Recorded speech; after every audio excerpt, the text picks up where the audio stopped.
Assalamualaikum warahmatullahi wabarakatuh. Jumpa kembali dengan Banyuwangi Official. Dan tentunya sehat selalu teman-teman semuanya. Dan bagaimana kabarnya untuk hari ini? Dan tentunya baik-baik saja teman-teman ya.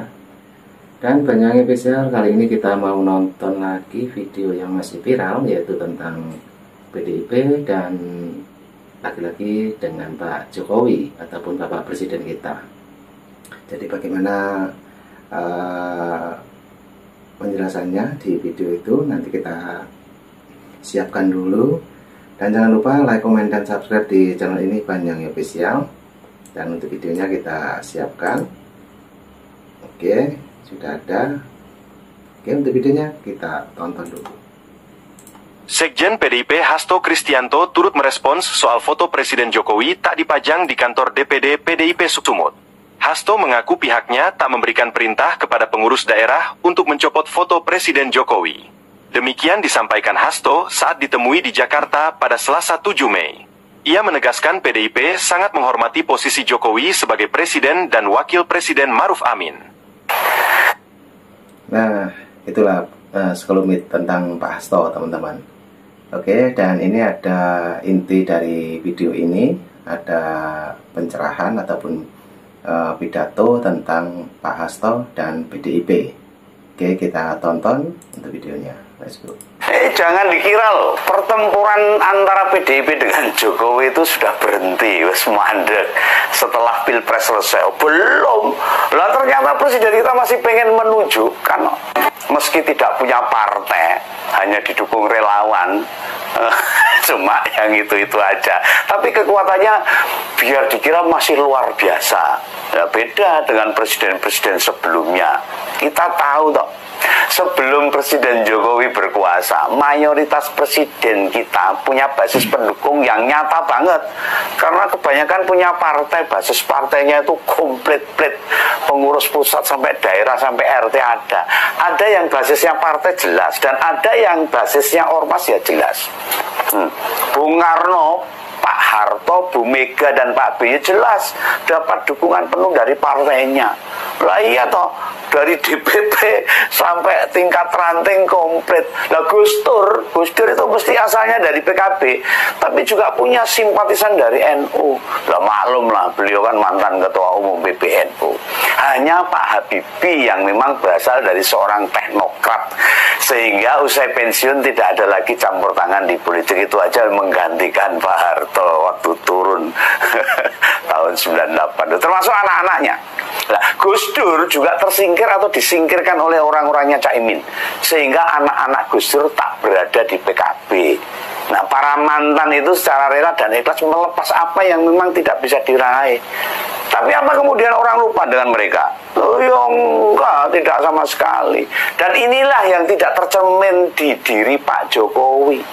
Tidak menunjukkan sesuatu seorang negarawan loh. Mulai sekarang tanpa partai, nampaknya dia masih pengen memiliki pengaruh besar di negara ini. Urung semeleh, hati ini urung semeleh itu, masih menyala-nyala. Lah menjelang akhir kekuasaannya aja loh, dia tuh mendorong anaknya dan orang-orang yang setia padanya untuk ikut kontestasi di pilkada nanti.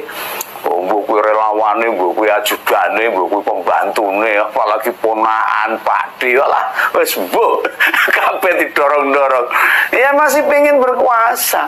Lah si anak barep masa depannya sudah jadi wapres. Putra bungsunya wis memegang jabatan ketua partai. Nah, tugas berat di pilkada nanti mendudukkan putra menantunya untuk jadi gubernur.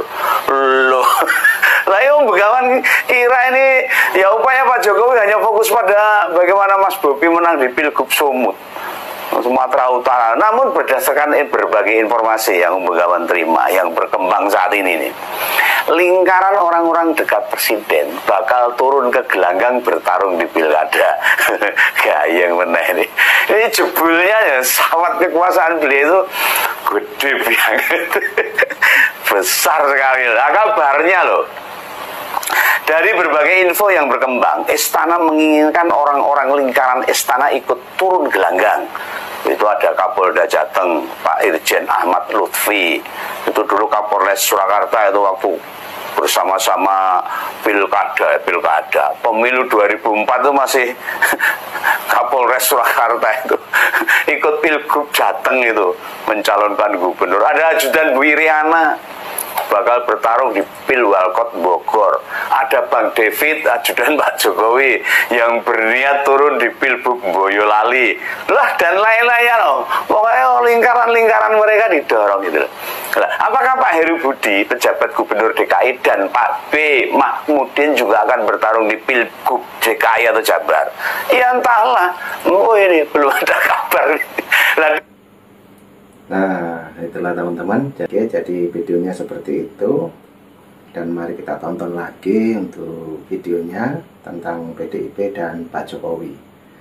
Oke, kita play dulu videonya dan let's go. Dengan orang-orang dekat istana ikut pilkada, makin menunjukkan bahwa niat menguasai beberapa jabatan penting itu masih ada. Hatinya ini masih pengen nyengkerem gitu. Nah, ini memprihatinkan kita semua sebagai bangsa ini. Seorang presiden yang tidak memberikan contoh kepada rakyatnya untuk menjadi orang yang semeleh, menjadi negara yang sejati, memberikan kesempatan yang lain. Ora dipek dhewe. Lah mereka itu hampir tidak bergabung atau menjadi kader partai politik. Ini menjadi keprihatinan kita. Partai jadi krisis kader. Tidak hanya di PDIP loh. Di sisi lain, idealnya parpol mampu menghasilkan kader-kader yang baik. Ada kaderisasi harusnya untuk jadi pemimpin daerah. Mengapa itu penting? Sebab setiap partai punya ideologi yang harus dipertarungkan dan diwujudkan ketika memimpin. Idealismenya, konsistensinya sebagai kader partai. Sebab orang-orang non-partai yang tidak punya partai, tidak punya ideologi yang jelas ini. Nah, ini menimbulkan pertanyaan, apa yang memandunya dalam bekerja kalau tidak ada dasar ideologinya? Masa belasak ini. Nah, maka pilkada serentak November nanti tahun 2024 tahun ini, PDIP mesti bekerja lebih keras. Ayo Bong, bertarung lebih kuat untuk mampu memenangkan banyak pertarungan. Nah, Begawan justru malah pengen mempertanyakan pada partai non PDIP itu, akankah akan mendukung orang-orang dekat istana? Ini pertanyaan Begawan ini untuk memenangkan kontestasi nanti loh. Nah, bila mereka menang pilkada, apa modal kuat mereka dalam memimpin nanti untuk memimpin sebuah wilayah, provinsi maupun daerah, kabupaten dan kota? Ingat loh, kader partai memiliki kelebihan visi dan tujuan yang mesti mereka wujudkan. Sekupnya kecil, gampang ditagih. Nah, orang diturut terus di demo gampang. Nah, sementara kader partai, kita tahu mudah sekali terombang-ambingkan karena tidak punya dasar yang kuat, tidak punya ikatan ideologi yang kuat, mudah berpindah-pindah. Ya, lukir sana, lukir sini, ya oportunis lah. Seperti itu aja lah. Nah, tidakkah rakyat dan petinggi partai mesti belajar harus atas apa yang terjadi pada Pak Jokowi sama Gibran. Nah, keduanya itu merapat ke PDIP loh, punya KTA dan menjalani sekolah partai. Namun saat tiba kepentingan pribadinya dengan kepentingan partai tidak sejalan, geseh, partai ditinggalkan begitu saja. Malah orang mau ditinggal, malah punya maksud ngeremuk barang. Dan itu terbukti pada pemilu dan pilpres tahun ini. Memang tidak selamanya lah kepentingan partai dijamin baik. Namun paling tidak ini kepentingan partai itu dirumuskan bersama, ngobrol bareng. Tujuan partai itu terikat dengan ADART serta undang-undang yang ada. Makanya kepentingan partai setidaknya terjaga dan terawat dengan benar. Orang mutungan, orang nesunan, syahwat politik pribadinya dipakai, partai ditinggal, cilokon. Nah, siapa bisa menjamin? Kepentingan pribadi pasti bermanfaat untuk kepentingan umum? Belum tentu. Bukankah diajak pemilu dan pilpres kemarin kita melihat dengan gamblang. Kepentingan pribadi jelas-jelas hanya memikirkan segelintir orang aja, sekelompok kecil elit yang ingin tujuannya mereka tercapai. Orang mikir rakyat yang sekarang do gedabikan. memenuhi kebutuhan angel, harus sekolah larang, masyarakat miskin tidak bisa kuliah di perguruan tinggi. Ini akibatnya. Lah, akibatnya kepentingan rakyat secara luas benar-benar terabaikan. Nah, pilkada serentak besok November jadi ajang pertarungan besar keduanya antara Jokowi dengan PDIP. Nah, ya untuk membuktikan siapa yang terkuat nanti. Bukan hanya itu aja. Di sisi lain ini jadi momentum, jadi pertaruhan, jadi pembuktian. Apakah demokrasi kita benar-benar demokrasi yang didesak dari rakyat sebagai jalan kesejahteraan? Nah, bila orang-orang Jokowi mampu memenangkan pilkada, ya tandanya tidak hanya partai yang gagal total. Ini menunjukkan jati diri demokrasi. Namun sekaligus jadi PR besar ini. Rakyat kita masih belum sadar. Atau malah ragu-ragu jika demokrasi itu jalan menuju kesejahteraan. Oh, apa bener itu? Nah, sebenarnya tantangan ini mampu dijelaskan atau jadi tugas besar petinggi partai bahwa demokrasi ini adalah jalan menuju kesejahteraan rakyat. Lah, Om Begawan mesti bukan orang partai loh. Om Begawan ini orang non partai, orang merdeka loh. Tapi meyakini partai politik itu pilar penting demokrasi. Lah, sayangnya banget. Belajar dari pemilu dan pilpres kemarin membuktikan bila rakyat masih mempercayai ketokohan seseorang dibandingkan institusi partai politik yang ada. Nah, itulah isi dari video ini yang sangat penting kita dengarkan. Dan mungkin teman-teman punya solusi ataupun pendapat lain, silahkan tulis di kolom komentar saya. Dan jangan lupa dukung terus Banyuwangi Official dengan cara like, komen, dan subscribe di channel ini. Oke, untuk videonya masih ada, kita tonton, kita habiskan. Dan nanti silahkan yang berkomentar. Dan untuk videonya kita teruskan kembali. Walaupun kalangan akademisi, partai politik, praktisi, budayawan sudah berusaha sekuat tenaga untuk menyadarkan, ya rakyat kita masih banyak yang belum memahami penuh, masih ngangoh. Masih belum paham itu apa itu demokrasi. Mereka belum paham. 200.000 demokrasi nggak paham, lupa dengan uang itu. Pilkada serentak masih beberapa bulan lagi loh. Masih ada waktu. Ini tanggung jawab bersama, termasuk Begawan. Nah, sayangnya ini menuju proses nanti kaum oportunis macam Bung Marwarar Sirait, Bang Budiman, nah, itu serta kelompok-kelompok relawan yang sekarang lagi nyadong jatah jabatan. Jadi pembuktian gagalnya partai membangun demokrasi itu. Lah, akankah ini terus menerus dibiarkan, ditok mewah, didiamkan aja? Lah, jika iya, akan mengancam masa depan politik Indonesia. Percayalah, jangan dikira loh, bila pemenang pilkada itu dari calon independen atau bukan kader asli partai, itu tandanya demokrasi tidak memanai pilihan sistem negara. Tidakkah ini jadi sinyalemen di masa mendatang, menjadi tanda-tanda apakah demokrasi kita akan segera surut, habis, akan segera senja, atau kemudian malah padam, belas, tutup, the end. Ini tidak menandakan adanya relawan itu musuh partai loh. Om Begawan tidak bilang begitu. Justru mestinya jadi introspeksi partai. Mengapa orang lebih suka bergabung sama relawan dibandingkan sama partai? Nah, ini menjadi pertanyaan, menjadi introspeksi para kader-kader partai. Om Begawan mesti bukan kader partai, tapi pas pemilu punya caleg yang Om Begawan percaya loh. Iya loh, harus jagoin loh. Dan dapat diperjuangkan. Demokrasinya lebih baik.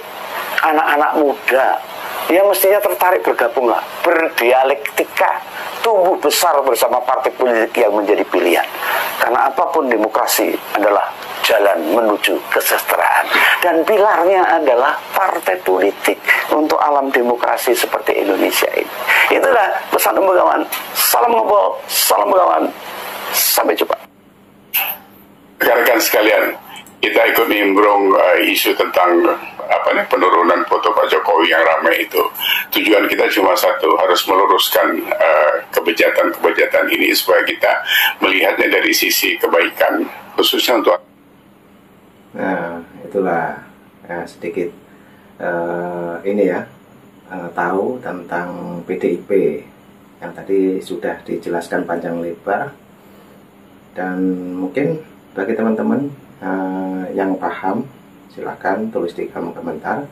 Juga ini sepertinya ada yang mengkritik tentang penurunan foto Pak Jokowi. Oke, dari bapak-bapak ini kita dengarkan dulu. Anak-anak muda, jadi saya concern terhadap anak-anak muda. Jadi penurunan foto di DPC PDI di Sumut itu adalah itu kerjaan songong dan merendahkan PDIP itu sendiri. Mula-mula Hasto mengatakan bahwa banyak kantor DPC yang menurunkan foto Jokowi. Ya biarin saja gitu. Kami ini nggak ada pengaruhnya di situ. Gitu. Mau kalian turunin, mau kalian hilangkan. Pak Jokowi ya santai, cuma foto gitu kan. Jadi itu kan nyesek banget itu. Jadi sudahlah, karena kalian itu sudah kami nilai adalah partai yang sedang berproses menjadi bangkai. Itu aja. Jadi terserah celotehan kalian apa mau seperti apa, itu urusan kalian. Gitu. Buat anak-anak muda ini menjadi contoh buruk karena banyak sekarang politisi dan orang-orang kelahiran baby boomers yang sedang berproses menuju pembangkaian itu. Jadi bangkai mereka. Jadi kalian harus stay forward untuk kebaikan. Itu saja. Terima kasih. Sampai ketemu lagi. Oke, terima kasih. Nah, itu teman-teman ya, sudah habis videonya. Terima kasih semuanya yang sudah menonton dari awal sampai akhir. Dan tadi tentang PDIP dan Pak Jokowi sepertinya. Oke, dan mungkin teman-teman bagaimana untuk menyikapi video yang baru saja kita simak bareng-bareng itu, silakan tulis di kolom komentar saya. Oke, terima kasih semuanya yang sudah hadir untuk hari ini. Nanti juga ada video lagi yang lebih menarik, tetap di Banyuwangi Official. Dan terima kasih semuanya. Assalamualaikum warahmatullahi wabarakatuh. Sampai jumpa. Thank you. Bye-bye.